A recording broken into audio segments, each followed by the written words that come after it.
The fever hit at 2 o'clock in the morning. I knew because I had been awake since midnight listening to the rain hammer against the windows of our shitty one-bedroom apartment in Queens. The kind of rain that made New York feel like a drowned city. The kind that sent taxis scurrying for cover and left desperate people like me standing on curbs with dying children in their arms. Leo's skin was on fire. I had been checking him every hour, my palm pressed to his forehead like a prayer. At midnight, he was warm. At 1, he was hot. At 2, he was burning. The kind of heat that made my own blood run cold. "Stay with me, baby. Daddy has got you," I whispered, wrapping him in the star-patterned blanket he refused to sleep without. He weighed nothing. He had always weighed nothing. A fragile pup I had almost lost half a dozen times. But tonight, I had an extra burden. A heavy purring wet weight dug its claws into my shoulder. Capone. A fat orange stray cat missing half his left ear named after the American mafia boss. He had decided a week ago that my apartment was his new territory, and he absolutely refused to be left behind. The hallway smelled like cheap takeout and stale marijuana. I took the stairs 2 at a time, bursting through the front door into a solid wall of rain. No taxis. Of course, there were no taxis in Queens at 2 a.m. during a thunderstorm. I stood on the curb, the rain soaking through Leo's blanket, while Capone yowled angrily against my ear, smelling distinctly of dried fish and wet garbage. Come on, I begged the empty street. A car headlights cut through the downpour. Not a yellow cab. A sleek black Maybach. It screeched to a halt 6 inches from my knees. I did not flinch. Flinching was a luxury for people who had not spent 3 years learning that survival meant standing your ground. I ran to the back window and knocked on the rain-streaked glass. "Please, my son is burning up. I will pay whatever you want." A long pause, then the back door swung open. "Get in." The voice hit my spine like ice water. I knew that voice. 3 years of running, of hiding in the outer boroughs, all of it instantly shattered by a single command. I climbed in, pulling Leo tight against my chest. Capone hissed his claws, digging deeper through my soaked t-shirt. "Look at me." Slowly, like a man walking to his own execution, I raised my head. The interior light flickered on. Harrison, the billionaire real estate mogul of Manhattan. The alpha who had claimed me, kept me, and received an urn of fake ashes 3 years ago when I ran. His jaw was sharper, his eyes were darker, and his scent cedar and thick, suffocating smoke hit me like a physical blow. The kind of pure alpha pheromone that made my omega hindbrain scream to submit. He looked at my face, then slowly shifted his gray eyes to the child in my arms. "Weren't you dead?" His voice was dangerously soft. That was the worst part. When Harrison went soft, he was most dangerous. I opened my mouth. Nothing came out. "Faked it, huh?" Harrison leaned closer, his broad shoulders making the luxurious back seat feel suffocatingly small. Going behind my back, hiding my pup. "You have got some nerve, Ethan." "He needs a hospital," I pleaded, my voice breaking. "Please, Harrison, I will explain later. Just help him." Harrison's eyes went entirely cold. He tilted his head, letting his oppressive pheromones flood the car to completely subjugate me. He leaned in his lips barely an inch from my ear, preparing to deliver the kind of terrifying cinematic threat that used to make my knees buckle. Did you think I would let him live? A loud demonic yowl erupted. Before Harrison could finish his dark promise, a furry torpedo launched from my shoulder. Capone, deeply offended by the suffocating alpha pheromones and the lack of personal space, flew straight at Harrison's face. "What?" The Harrison roared, his deep, terrifying alpha voice cracking into a highly undignified squeak. Capone latched onto Harrison's head, all 4 paws furiously digging into his perfectly styled, expensive hair. The cattail whipped back and forth, smacking the billionaire right across the mouth. "Get it off. Get this rat off me." Harrison flailed, his predatory aura crumbling instantly. He grabbed Capone's thick waist, but the street cat just hissed, swiped a claw across his forehead, and bit his thumb. To make matters worse, the overwhelming sexy alpha scent of cedar and smoke was suddenly annihilated. Capone smelled like a dumpster left in the sun, mixed with wet fur and expired tuna. The stench was so pungent, it completely neutralized Harrison's pheromones. Harrison let out a violently loud sneeze. Damn it, he sneezed again. I sat completely frozen, clutching my sick son, staring at the most powerful man in New York City, wrestling a fat missing and ear-stray cat off his head while sneezing uncontrollably. It was the least intimidating thing I had ever witnessed. "Drive," Harrison barked at his driver, his voice nasal and thick. "Presbyterian Hospital now." Capone finally dislodged himself, landing gracefully on the leather seat. He licked a paw, casting Harrison a look of pure, unadulterated disdain. The hospital was a blur of fluorescent lights. The nurses whisked Leo away immediately. I stood trembling in the waiting room while Harrison handled the paperwork. When he finally walked toward me, the other alphas in the waiting room did not tense up in fear, probably because Harrison custom Tom Ford suit was covered in neon orange cat hair and there was a very distinct angry red scratch across his forehead. "He is stable," Harrison said, stopping a foot away. He sniffed, wiping his nose with a silk handkerchief. He tried to muster his cold, controlling glare, but his red nose ruined the effect. "Thank you," I whispered. Harrison's jaw tightened. "Do not thank me. You are not off the hook. When he is discharged, the three of us and that demonic furball are going back to my penthouse on the Upper East Side, and you are going to tell me everything." He stepped closer, attempting to reclaim his threatening alpha persona. "You are mine, Ethan." Always, he sneezed violently again.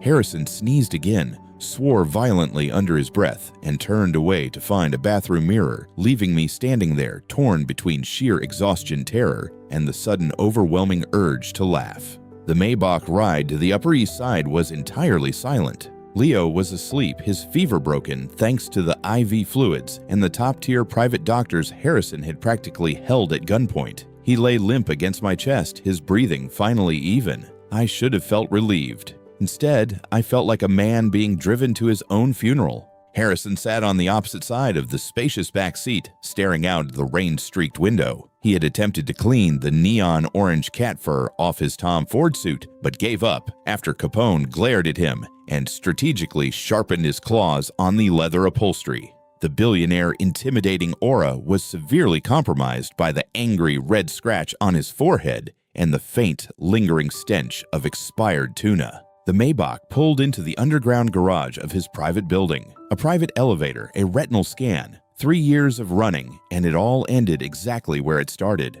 When the metal doors slid open to the penthouse, I stopped breathing. It was exactly the same. The cold Italian marble floors, the floor-to-ceiling windows overlooking the glittering drowned city of Manhattan, the suffocating scent of cedar and smoke ingrained into the very walls. I had not missed it. I told myself every day for 3 years that I had not missed it. But my omega hindbrain whined a pathetic, treacherous sound that recognized this place as pack, as home. A maid appeared instantly, her eyes widening at the sight of me. She did not say a word as Harrison handed Leo over to her, instructing her to put him in the guest room and call the on-staff pediatrician. I hated letting Leo go, but my arms were dead weight, and I knew Harrison would not let any harm come to a pup, especially not his own pup. That was a conversation I was dreading. "Everyone else out," Harrison commanded the staff. His voice was low, devoid of the nasal congestion from earlier. He was regaining his territory, reclaiming his power. Before I could brace myself, a low, rumbling growl echoed from the end of the hallway. I froze. My blood ran cold. The real nightmare was not the penthouse. It was him. From the shadows emerged a beast. Sleek black coat muscles rippling under the skin, pointed ears standing at attention. Zeus, the $1,000,000 purebred Doberman pinscher. He wore a diamond-encrusted collar that cost more than my entire life earnings. 3 years ago, that dog had been the bane of my existence, a hulking shadow that followed me everywhere, staring at me with cold, calculating eyes. Zeus took one step forward, baring his razor-sharp teeth.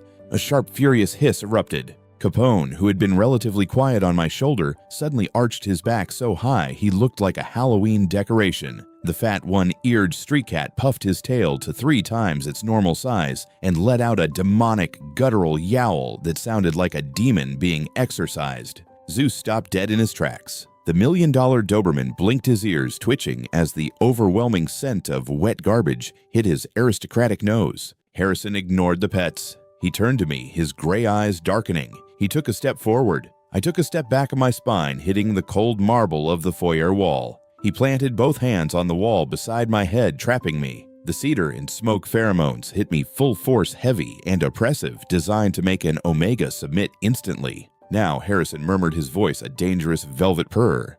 No more running, no more hiding, just the truth. I swallowed hard, trying to turn my head away from his intoxicating scent. "Harrison, please." "I know why you did it," he interrupted, leaning closer. His gaze dropped to my lips, then back up to my eyes. His expression was a mixture of deep agony and dark obsession.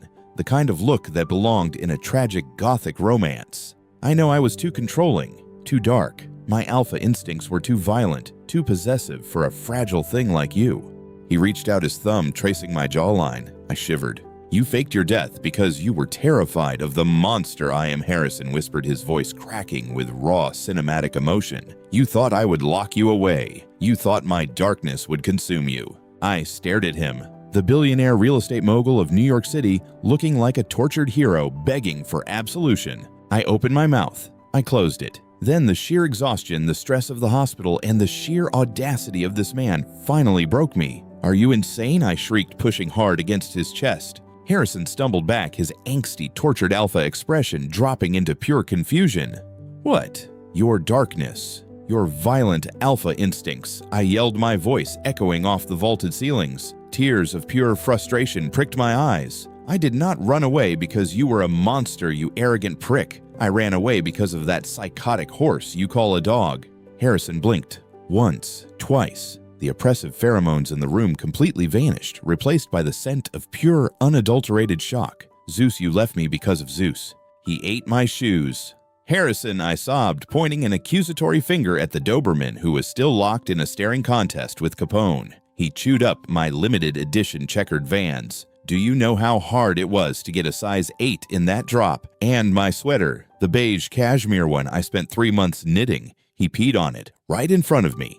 Harrison stood completely paralyzed. The most powerful man on the eastern seaboard looked like his brain had just blue-screened. You faked your death, put ashes in an urn, ran to Queens, because the dog chewed your shoes. I told you about it. I yelled, throwing my hands in the air. I cried for 2 hours over that sweater. And what did you say? You looked at me, patted his stupid muscular head, and said, he is just a baby. Ethan, he does not know any better. I could not do it anymore. I could not raise a child with a man who prioritized a diamond-wearing hellhound over his own bonded mate. Silence descended upon the luxurious penthouse. The tension was so thick it could be cut with a knife. Harrison opened his mouth to speak, to somehow process the fact that 3 years of agonizing grief and billion-dollar revenge plots were entirely due to a ruined pair of Vans. Before he could form a single word, the silence was shattered. A loud smack echoed. We both whipped our heads around. Capone, having decided that he was now the apex predator of the Upper East Side, had casually strolled up to the frozen Doberman. Without a single ounce of hesitation, the fat orange street cat reared back on his hind legs and delivered a devastating, lightning-fast left hook straight across Zeus' snout. Zeus yelped a high-pitched, incredibly un-alpha sound and scrambled backward, his claws slipping frantically on the expensive Italian marble. Capone calmly sat down, licked his paw, and claimed the penthouse foyer in the name of Queens. The war had officially begun. Leo bounced back with the terrifying resilience of a 3-year-old pup. Within 48 hours, the fever was a distant memory, replaced by boundless energy that echoed through the cavernous halls of the penthouse. Our new reality settled in, and it was nothing short of a tactical war zone. Harrison was trying. I could see it in the rigid set of his shoulders and the way he forcefully dialed back his suffocating alpha aura. But 3 years of separation had broken the old dynamic. He could not just snap his fingers and expect me to kneel anymore. More importantly, he could not even get within 3 feet of me without inciting a full-scale riot. It happened every time he tried to reclaim our romance. On Tuesday evening, I was standing at the kitchen island, staring blankly at a bowl of organic grapes. Harrison approached from behind. He moved with that predatory silence I remembered so well, his chest pressing flush against my back. His hand slid around my waist, pulling me against him. The scent of cedar and smoke washed over me, thick and intoxicating. For a split second, my omega hindbrain purred, melting into the familiar heavy warmth of my alpha. I have missed this, Harrison murmured, his voice a dark, velvety scrape against my ear. He ducked his head, his nose brushing against my scent gland. You smell like honey and anxiety, but mostly mine. You are still mine. A loud crash shattered the silence. Harrison flinched, his head snapping up. 10 feet away, Capone was sitting on the edge of the mahogany dining table. Below him lay the shattered remains of a limited edition Baccarat crystal vase. The fat orange cat did not even look apologetic. He just slowly blinked at Harrison, raised a paw, and deliberately nudged a silver coaster closer to the edge. "Do not you dare," Harrison growled, his eyes narrowing. A series of loud barks and a high-pitched howl erupted. Before Harrison could deal with the feline terrorist, a black blur slammed into his legs. Zeus, the $1,000,000 Doberman, wedged his massive head between Harrison's knees, whining at a pitch so high it vibrated in my teeth. The fearsome beast, realizing Harrison was giving his attention to me instead of him, threw a spectacular tantrum, pawing frantically at Harrison's trousers until he demanded to be held. The heavy, seductive alpha tension in the room vanished, replaced by the chaotic energy of a poorly managed petting zoo. Harrison let out a long sigh, resting his forehead against my shoulder. "I am a billionaire," he whispered, sounding incredibly tired. "I control the zoning laws of Manhattan. Why am I being bullied by a one-eared stray and an emotionally fragile dog?" "Karma," I offered, popping a grape into my mouth. To his credit, Harrison did not resort to his old toxic methods. The old Harrison would have summoned an assistant to lock the pets in a golden cage. The new Harrison, however, seemed determined to prove that he could be a family man.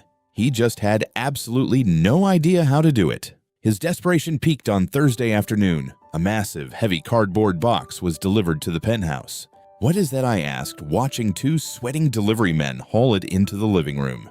"A peace offering," Harrison declared. He had taken off his suit jacket and rolled up the sleeves of his crisp white dress shirt, exposing his forearms. I researched it. Cats need vertical territory to feel secure. I ordered the highest-rated luxury feline condominium on the market. I stared at the box, then at the billionaire. "Are you going to pay someone to build it?" Harrison looked offended. "Of course not. I build skyscrapers, Ethan. I can assemble a cat tree." For the next 3 hours, I watched the most feared real estate mogul in New York slowly lose his grip on reality. It turns out building a 12-foot-tall, multi-level carpeted fortress with hammocks and sisal scratching post requires a different skill set than hostile corporate takeovers. Harrison sat on the Italian marble floor surrounded by hundreds of screws, an Allen wrench, and a set of instructions written entirely in German. His hair was a mess. His tie was gone. The cedar scent rolling off him smelled distinctly of sheer frustration. "This is structurally unsound," Harrison muttered, glaring at a plush hammock. "The load-bearing capacity of this dowel is a joke."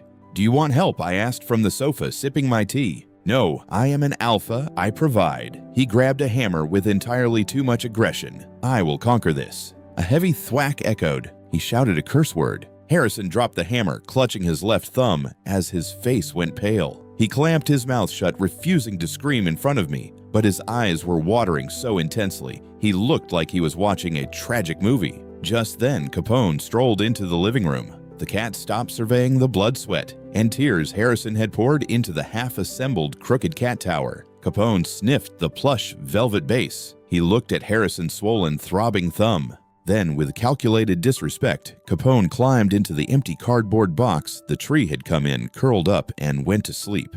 Harrison looked at the cat, then at his thumb, and quietly laid down on the floor, staring blankly at the vaulted ceiling. I had to bite the inside of my cheek until it bled to keep from laughing out loud.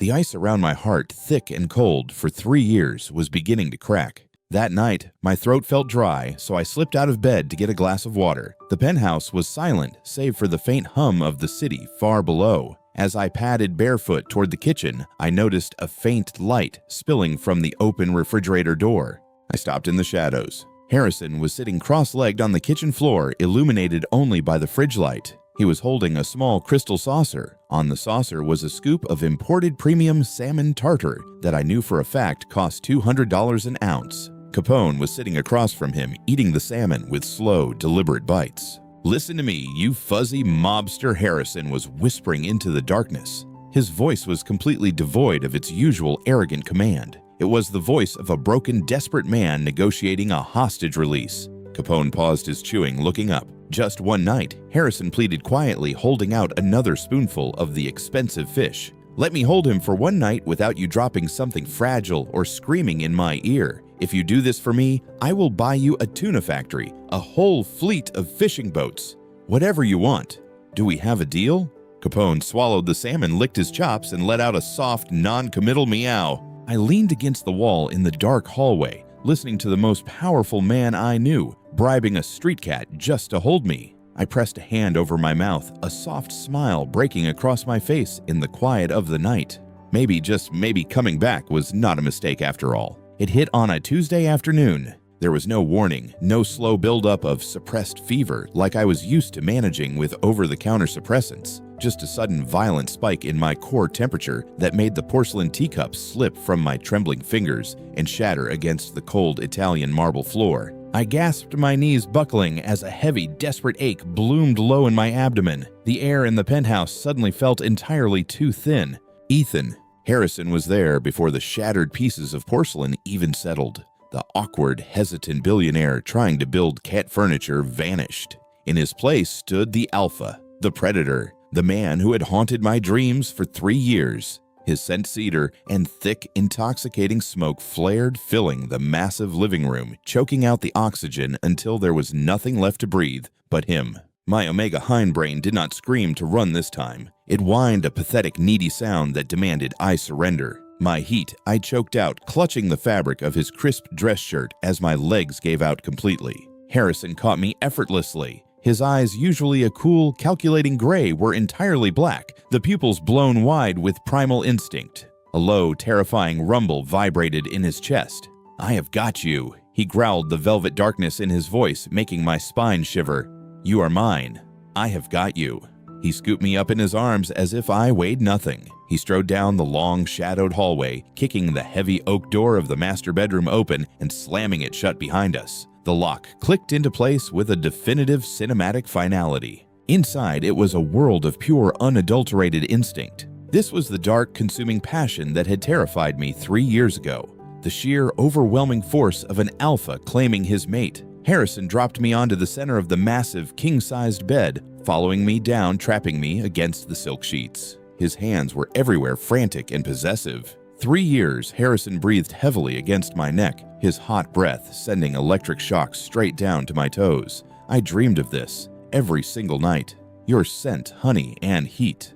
God, Ethan. I arched against him, my hands tangling in his perfectly styled hair, ruining it entirely. I was burning from the inside out, drowning in the heavy, suffocating weight of his pheromones. I let go of 3 years of resistance, 3 years of fear. I whimpered, tilting my head to the side, baring my neck to him in ultimate submission. "Mark me." I gasped, the words tearing out of my throat. "Do it."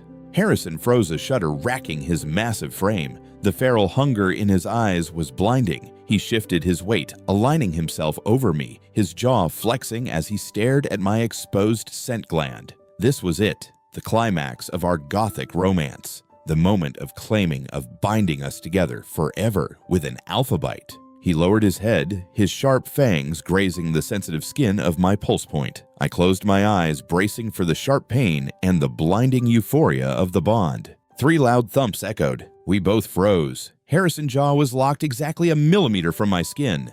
Tiny erratic fists pounded against the bottom half of the heavy mahogany door. Daddy Leo voice filtered through the thick wood, high-pitched and completely innocent. Harrison let out a tortured, agonizing groan. He dropped his forehead against my shoulder, his entire body rigid with the effort of not ripping the door off its hinges. The heavy, dark, sensual tension in the room hit a brick wall. "Go play with the dog," Leo Harrison called out, his voice incredibly strained, rough, like sandpaper. "Uncle Harrison and Daddy are busy." "I cannot," Leo shouted back cheerfully. "Why not?" Harrison gritted out, squeezing his eyes shut. "Because Capone told me to tell you that you are a stupid head," Leo announced happily. I bit my lip so hard I tasted copper. "Cats do not speak English," Leo Harrison said, sounding like a man slowly losing his mind. "And Zeus is crying," Leo continued, completely ignoring the billionaire logic. Harrison lifted his head, staring blankly at the ceiling. The terrifying alpha predator was entirely gone, replaced by a profoundly exhausted 30-something man. Why, Harrison whispered to the heavens, is the million-dollar highly trained Doberman Pinscher crying? Because he pooped on the big fuzzy rug in the living room, Leo yelled through the door. And Capone slapped him. "Zeus wants you to come clean it up right now." The heavy, intoxicating fog of the heat shattered into a million irreparable pieces. I tried to hold it in. I really did. I clamped both hands over my mouth, my shoulders shaking violently. But a snort escaped my lips, then a giggle. Then full-blown tear-inducing hysterical laughter bubbled up out of my chest, echoing off the bedroom walls. Harrison looked down at me, his hair a wild mess, his expensive clothes rumpled, his ultimate alpha moment completely ruined by feces and a street cat. "I'm going to turn them both into rugs," he muttered darkly, though the corner of his mouth was twitching. He collapsed onto his back beside me, throwing an arm over his eyes. I rolled over, burying my face in his chest, laughing until my sides ached, the burning fever of my heat momentarily forgotten in the sheer absurdity of our lives. An hour later, the absolute worst of the fever broke enough for us to emerge. Harrison looked thoroughly defeated as he opened the bedroom door, armed with a roll of paper towels and a bottle of enzyme cleaner, ready to face the biological warfare in his living room. I followed closely behind him, bracing for the chaos. But when we stepped into the living room, we stopped dead in our tracks. The penthouse was completely silent. There, on the edge of the slightly stained Persian rug, was a miracle. Zeus, the fearsome aristocratic beast, was lying flat on his side. Leo was fast asleep, his tiny thumb in his mouth, using the Doberman muscular black flank as a pillow. And tucked perfectly behind Leo's knees, curled into a tight orange ball and purring like a rusty chainsaw, was Capone. Harrison stood frozen, holding the paper towels. He looked at the sleeping toddler, the street cat, and the Doberman, who had finally called a truce just to keep the boy warm. The billionaire slowly lowered the paper towels, a soft, helpless smile breaking through his exhausted features. We were a chaotic, messy, profoundly absurd family, but standing there, leaning against his side, I realized I would not have it any other way. The penthouse was quiet on Thursday afternoon. It was a rare, golden kind of quiet. The residual fever of my heat had finally burned out, leaving me exhausted but profoundly grounded. Leo was down for his afternoon nap. Capone was asleep on top of the warm espresso machine, and Harrison was in his home office, aggressively negotiating a corporate merger over a Zoom call. I was curled up on the living room sofa with a tablet, trying to figure out how to adjust the smart home climate control in Leo's bedroom. The system was entirely overly complicated, designed for a billionaire paranoid about security. I tapped a folder labeled System Archives, then Camera Feeds, then Archived 2023. I did not mean to snoop. I really did not. But my finger slipped on the sleek glass, opening a subfolder dated exactly 3 years and 2 months ago. October 14th. My breath caught in my throat. I knew that date. It was the exact day I had finally broken. The day of the ruined beige cashmere sweater. The day I decided I had to fake my death to escape. My finger hovered over the play button. My heart hammered against my ribs, a loud, erratic rhythm. I should close it. I should put the tablet down and go make tea. But a morbid, twisted curiosity forced me to press play. The security footage was silent and in crisp, high definition black and white. It showed the old living room. I watched my past self walk into the frame. I looked so small back then, so pale, so completely exhausted. I was wrapped in that oversized beige cashmere sweater I had spent months knitting. I watched past Ethan curl up on this exact sofa, pulling his knees to his chest, looking physically ill. Then past Harrison entered the frame, dressed in a sharp suit preparing to leave for the office. He walked over, leaned down and kissed my forehead. Even through the screen 3 years later, I could practically smell the memory of his pheromones.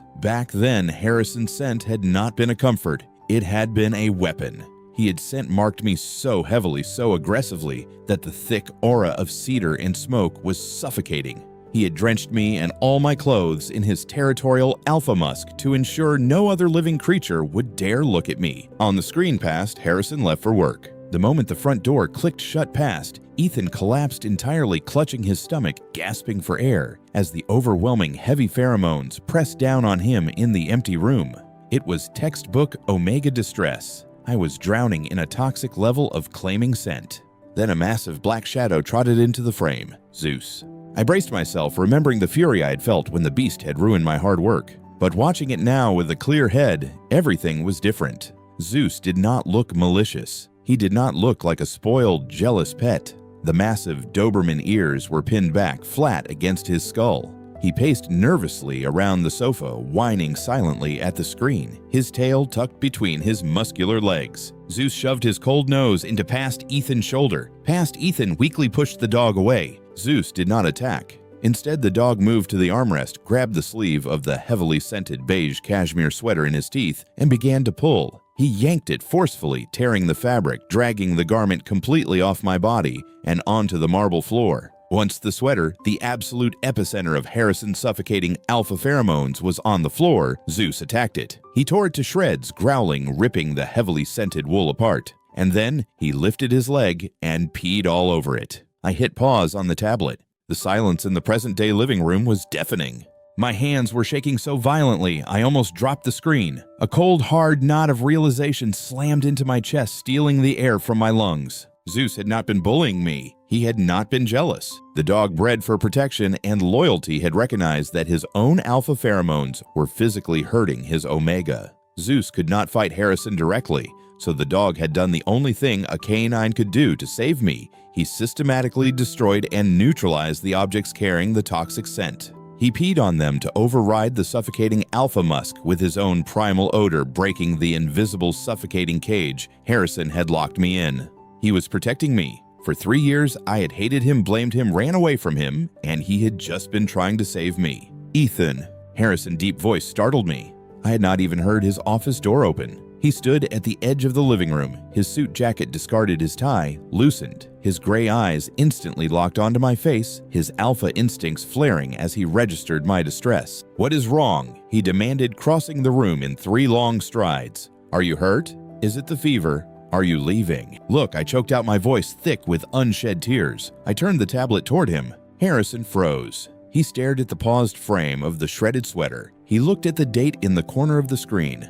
Then slowly, painfully, the billionaire alpha lowered himself onto the edge of the coffee table. He buried his face in his hands, his broad shoulders shaking with a heavy, ragged sigh. "I found this footage a year after you disappeared," Harrison whispered into the quiet room, his voice entirely broken. "I watched it 100 times, trying to figure out what went wrong. He was trying to save me from you," I sobbed, the tears finally spilling over my cheeks. "I know," Harrison said, lifting his head. His eyes were red, shining with profound regret. "I was a monster, Ethan. I was so terrified you would realize you were too good for me and leave that I tried to bind you in a cage of my own scent. I poisoned you with it. Even my own dog knew I was hurting you." He reached out his large hands, trembling, and gently wiped the tears from my face.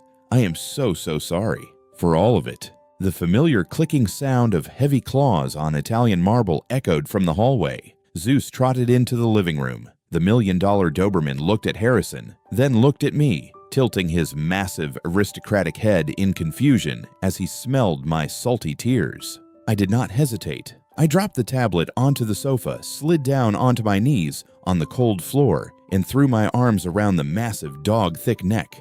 "I am sorry," I sobbed, burying my face in his sleek black fur. "I am so sorry I yelled at you. I am sorry I left you. You are a good boy. You are the best boy." Zeus stiffened in absolute shock. For 3 years, I had treated him like the enemy.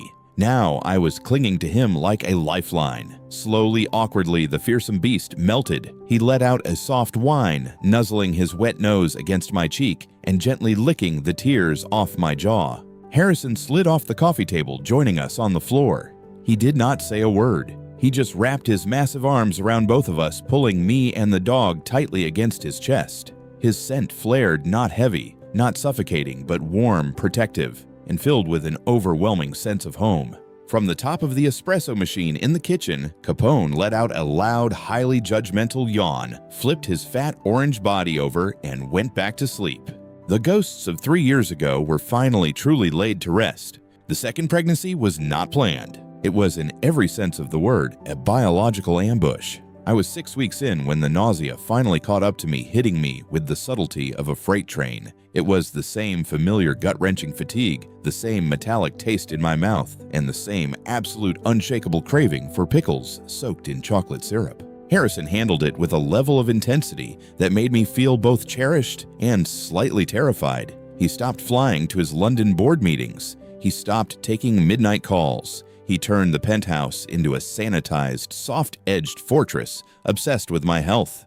But I could see the hidden flicker of fear in his eyes. He remembered just as clearly as I did the sheer terror of my first pregnancy, the emergency complications, and the way I had been so close to slipping away from him 3 years ago. I was in the kitchen struggling to open a particularly stubborn jar of pickled beets when I heard the heavy, familiar thud of the penthouse door closing.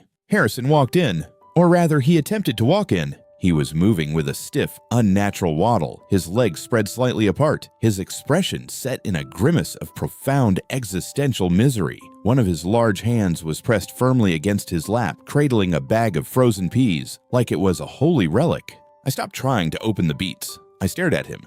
Harrison, did you get into a fight with a rival mogul? Did the board of directors finally decide to take you out?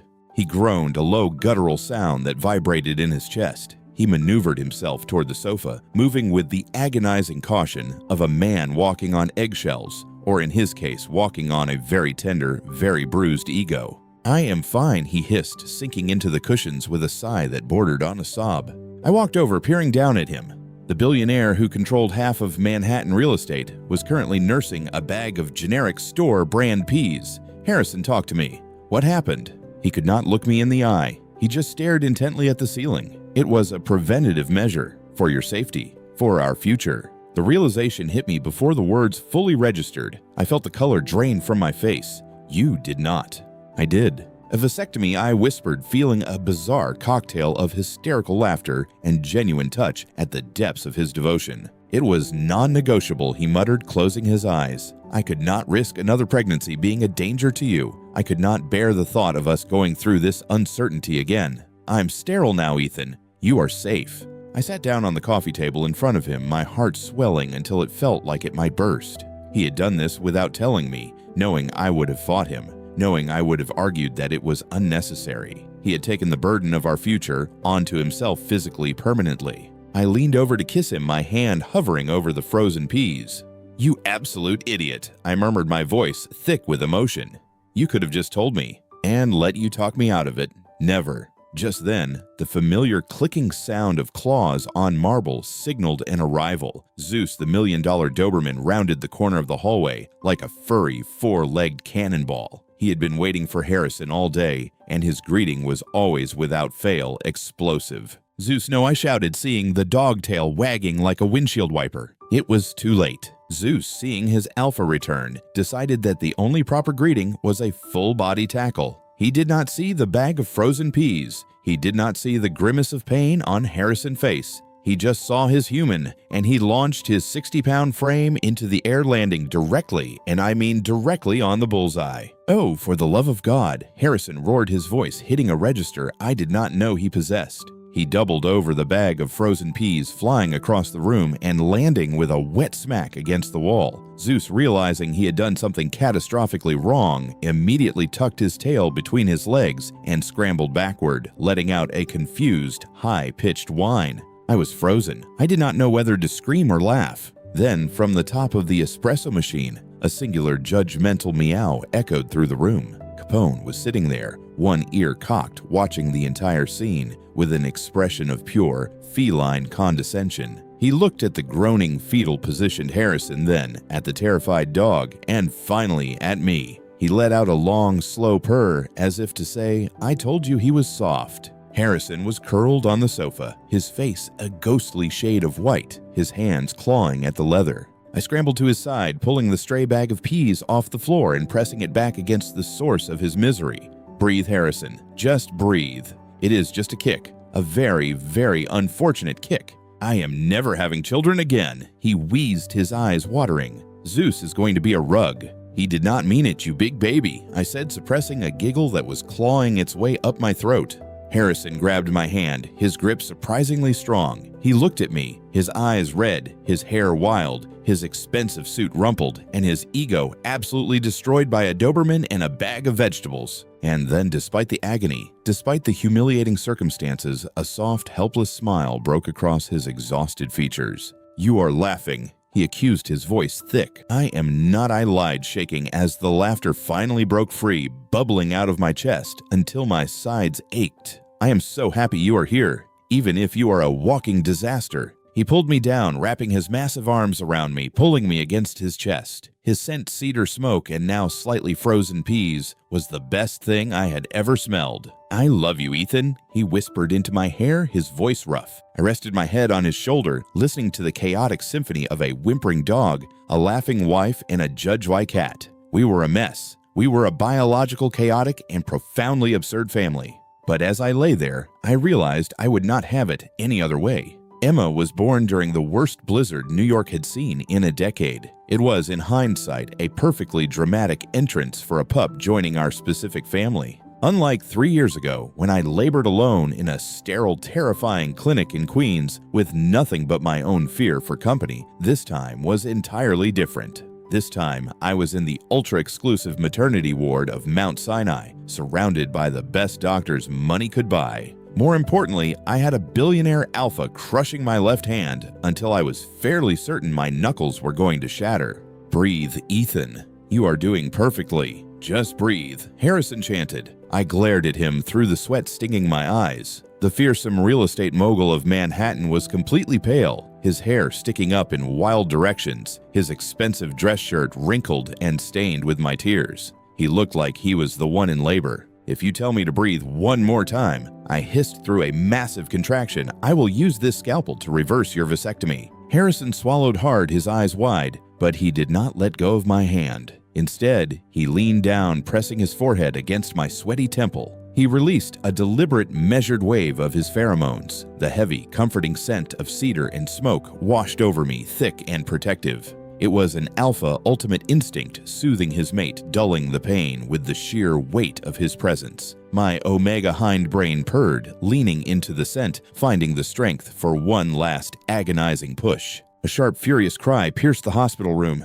Harrison froze. I collapsed back against the pillows, gasping for air. The doctor lifted a tiny, red-faced, screaming infant into the bright lights. "It is a girl," the doctor announced with a smile. They placed her on my chest. She was tiny, incredibly loud, and had a thick mop of dark hair. I wrapped my trembling arms around her, a sob tearing its way out of my throat. Harrison leaned over us, his massive hands hovering as if he were afraid he might break her. Tears were streaming freely down his face, completely ruining his ruthless alpha image. Emma Harrison whispered, gently stroking her tiny cheek with the pad of his thumb. He looked at me, his gray eyes shining with an overwhelming, boundless devotion. "Thank you, Ethan. Thank you."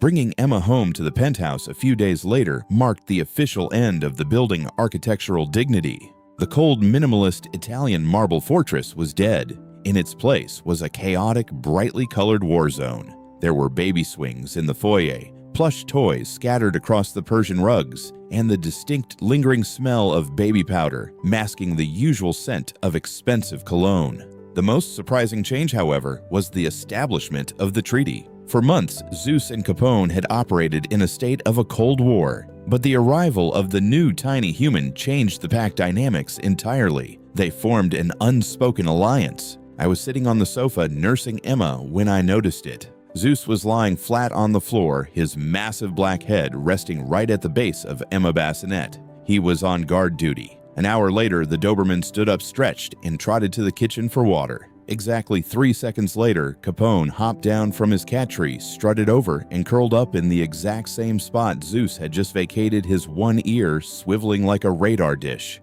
They were working in shifts. The million-dollar hellhound and the mafia street cat had become co-bodyguards. "They take their jobs very seriously," Harrison noted, walking into the living room. I looked up. My breath caught slightly. It was a Tuesday evening, about 3 months after Emma was born. Harrison was wearing a custom-tailored charcoal suit, having just returned from finalizing a multi-billion-dollar merger. He looked every inch the powerful, untouchable billionaire, except for the bright yellow plastic Lego brick he was currently stepping over and the faint white stain of baby spit up on his left lapel. "How was the merger?" I asked, gently burping Emma over my shoulder. "Boring." "Irrelevant," Harrison dismissed, loosening his tie. He walked over and crouched down in front of the sofa. He reached out, gently rubbing Emma back before letting his hand rest heavily on my knee. "You look exhausted," I noted, brushing a stray lock of hair from his forehead. "I am," he admitted, his gray eyes crinkling at the corners. "But I have never been happier." He stayed crouched there for a long moment, simply looking at me. The air in the living room shifted. The heavy, intoxicating scent of cedar and smoke flared, but it was not the controlling, oppressive aura of 3 years ago. It was warm. It was an anchor. Ethan Harrison said softly, his voice dropping an octave. A high-pitched, ridiculous squeak echoed. Harrison's right knee shifted, pressing directly onto a rubber chicken dog toy hidden under the coffee table. The sound echoed through the vaulted ceiling. From the hallway, Zeus barked happily, thinking it was playtime. From the top of the bookshelf, Capone let out an annoyed, judgmental yowl. And from the kitchen, 3-year-old Leo came running in, holding a half-eaten graham cracker. Daddy stepped on the chicken, Leo announced to absolutely no one. Harrison closed his eyes, taking a deep, fortifying breath. The old Harrison would have snapped. He would have banished the dog, the cat, and possibly the toddler to the other wing of the penthouse. But this Harrison just smiled, a helpless, deeply affectionate smile, and reached into his suit jacket pocket. He did not stand up. Remaining on one knee, ignoring the rubber chicken and the barking dog, Harrison pulled out a small velvet box. My heart stopped. He opened it. Inside rested a ring. It was not a massive, gaudy diamond meant to show off his wealth. It was a simple, elegant band of platinum set with 3 small stones, one for Leo, one for Emma, and one for him. I know this is a mess, Harrison said quietly, raising his voice just enough to be heard over Capone meowing. I know we have a terrible history. I know I was a monster, and I know I do not deserve this family. But I also know that I cannot imagine taking another breath without you as my husband. Tears pricked my eyes. I clutched Emma a little tighter, my hands shaking. You saved me. Ethan Harrison whispered, his gray eyes locked onto mine, completely ignoring the chaotic circus happening around us. You gave me a pack. You gave me a home. Please let me spend the rest of my life trying to be worthy of it. Marry me. I looked at the billionaire on his knee. I looked at the spit up on his suit, the rubber chicken under his leg, the massive dog wagging its tail beside him, and the toddler watching us while eating a cracker. It was profoundly absurd. It was an absolute disaster. Yes, I choked out a laugh, bubbling up with my tears.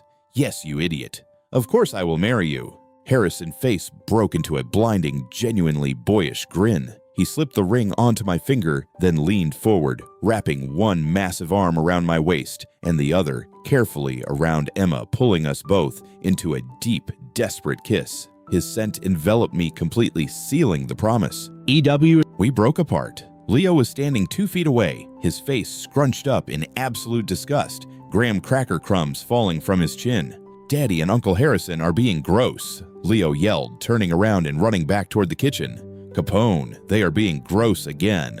Harrison rested his forehead against mine, his chest shaking with quiet laughter. I leaned into him, listening to the symphony of our lives, the chaotic, messy, incredibly loud symphony. The ghost of the past was finally gone. In its place was a beautiful, noisy, imperfect reality. And as I sat there in the arms of my alpha, surrounded by our children and our ridiculous pets, I knew with absolute certainty that I was finally truly home.